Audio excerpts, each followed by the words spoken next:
No more comments. మెగాపై నోరు మెదపొద్దు. BJP రాష్ట్ర నాయకత్వానికి హైకమాండ్ ఆదేశాలు.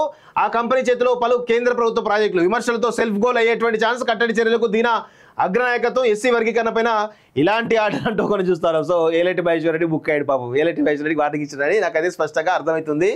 యా, టీబీజేపీలోని పలువురు నేతల తీరుతో పార్టీ ఎదుర్కొన్న ఇబ్బందులపై పార్టీ అధినాయకత్వం దృష్టి సారిస్తోంది. పలువురు లీడర్లు చేస్తున్న వ్యాఖ్యల మూలంగా పార్టీ భారీ మూల్యం చెల్లించుకోక తప్పనే నేపథ్యంలో కాంగ్రెస్ హైకమాండ్ అలర్ట్ అయింది.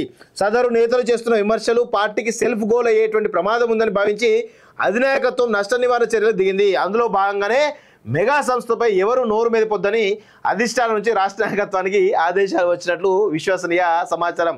ఆ సంస్థపై ఎలాంటి విమర్శలు చేయవద్దని స్పష్టం చేసినట్లు తెలుస్తోంది. వాస్తవానికి పలువురు లీడర్లు అవలంబిస్తున్న తీరు తెలంగాణలో పార్టీకి ప్లస్ అయినప్పటికీ దేశవ్యాప్తంగా చూసుకుంటే అది నష్టాన్ని చేకూర్చలే ఉండడమే ఈ ఆంక్షలకు కారణంగా తెలుస్తోంది. అసలుకే ఎసరు వచ్చేటువంటి ప్రమాదం. మెగా సంస్థ వ్యవహారంలో తెలంగాణ బీజేపీ నేతల తీరు పార్టీకి ప్లస్ అయినా అధినాయకత్వం ఆంక్షల వెనుక మతలబు మాత్రం మరోలా ఉంది. కేంద్ర ప్రభుత్వానికి చెందిన పలు ప్రాజెక్టులు మెగా కంపెనీ చేతిలో ఉండడమే ఇందుకు ప్రధాన కారణంగా తెలుస్తోంది. ఈ ప్రాజెక్టులు బీజేపీ పాలిత రాష్ట్రాలతో పాటు ఇతర రాష్ట్రాలను మెగా ఆధ్వర్యంలో కొనసాగుతున్నాయి. ఉత్తరాది రాష్ట్రాలైన ఉత్తరాఖండ్, హిమాచల్ ప్రదేశ్తో పాటు ఇతర రాష్ట్రాల్లో టన్నెల్ నిర్మాణ పనులు ఆ సంస్థనే చేపడుతోంది. అయితే టీబీజేపీ లీడర్లు ఆ కంపెనీ బ్లాక్ లిస్ట్లో పెట్టాలని డిమాండ్ చేస్తున్నారు. అంతేకాకుండా ప్రాజెక్టులు కుంగిపోవడం, కూలిపోవడం సిబిఐ విచారణకు డిమాండ్ చేస్తున్నారు. తెలంగాణలో పనులు కొనసాగిస్తున్న మెగా సంస్థనే దేశవ్యాప్తంగా కేంద్ర ప్రభుత్వ ప్రాజెక్టులు చేపట్టడంతో అది పార్టీకి సెల్ఫ్ గోల్ అయ్యేటువంటి ప్రమాదం పొంచి ఉంది.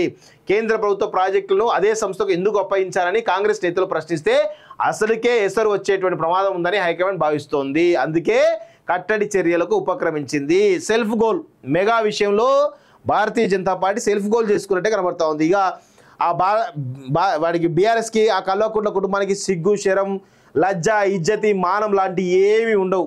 వాళ్ళు ప్రస్తుతానికి ఈ పూట గడవాలంటే ఏం చేయాలో అది చేస్తారు. ఏం చేయాలని అది చేస్తారు వాళ్ళు.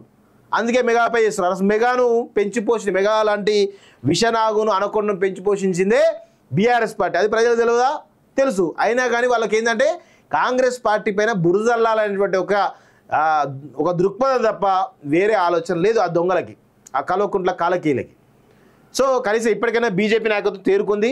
అప్రిషియేట్ చేయండి, తప్పేమీ లేదు. ఎందుకంటే ఫస్ట్ మీరు మెగా పైన గురి పెడితే ఆ మెగా మీకేం చేసిందో ఒకసారి గుర్తుపెట్టుకోండి.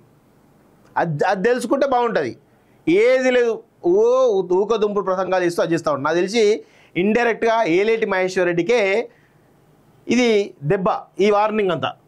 ఏం కామెంట్ చేసి చెప్పేసి వార్నింగ్ ఇచ్చారేమో నాకు డౌట్ వస్తూ ఉంది. అదేవిధంగా ఆయన ఏమన్నా మరి మెగాకి ఏమైనా డబ్బులు డిమాండ్ చేస్తున్నారా అనేది అది కూడా ఒక కోణం ఉండే అవకాశం ఉంది. అది కూడా చూసుకోవాలి.